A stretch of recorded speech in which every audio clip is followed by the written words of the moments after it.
отвратительно себя ведет. Вот на территории даже. Да, ну почему ее не вывести, не взять за шкирку? Ну почему женщина может, вы показываете, что женщина бросается на мужчину с кулаками, бьет его. И это надо терпеть. Я вот знаю, что если бы я подняла руку на Германа, он бы меня ударил обязательно в ответ. Однозначно. Потому что это реакция нормального мужика, что на него поднимает руку.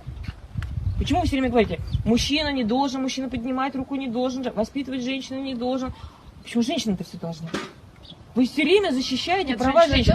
Вы их настолько, слушайте, вы настолько защитили права женщин, что сейчас настала пора защищать права мужиков. Женщина захочет убить его ребенка абортом, и мужчина ничего не может сделать. Ни по закону, никак. Он только может убить женщину, остановив ее, тем самым убить и ребенка.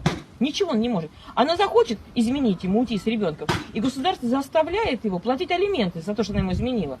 Потому что она ушла с ребенком, развелась, подала на него на алименты. Что имеет право в вашем обществе мужчина?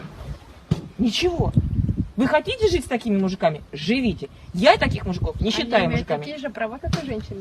Я таких мужиков, которые имеют такие права, как и женщины, не считаю мужиками. Вот мой мужчина, мой муж, имеет права мужчины, принимать решения, защищать, поступать себя так, как он считает нужным. Я его за это уважаю, за это и люблю. Для меня это харизматичный, умный, талантливый, интересный мужчина. Он сам строит свою жизнь. А те мужики, которым закон говорит, тебе изменила жена, иди и плати ей деньги, чмо, и он платит.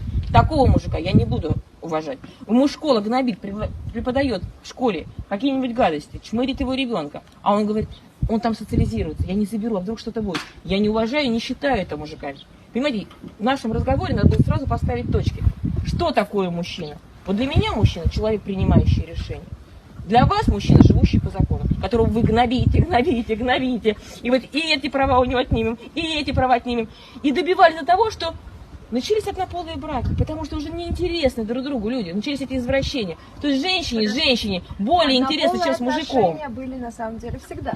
Конечно, но за это убивали в времена священные, когда было православие, когда была вера, за это убивали. Это были единичные тайные случаи. Если это выползало наружу, даже в советские времена за это сажали в тюрьму. Это было постыдно. Сейчас это становится модно, это становится очень так заразительно. Это даже быть не извращенцем сейчас даже западло. Ты никуда не пробьешься.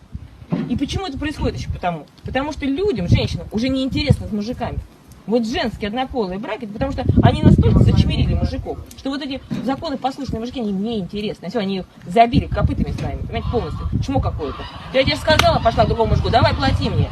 Вам нравятся эти мужики? Вот вы хотите понять? Вот так, вот если вы это дадите, то объясните.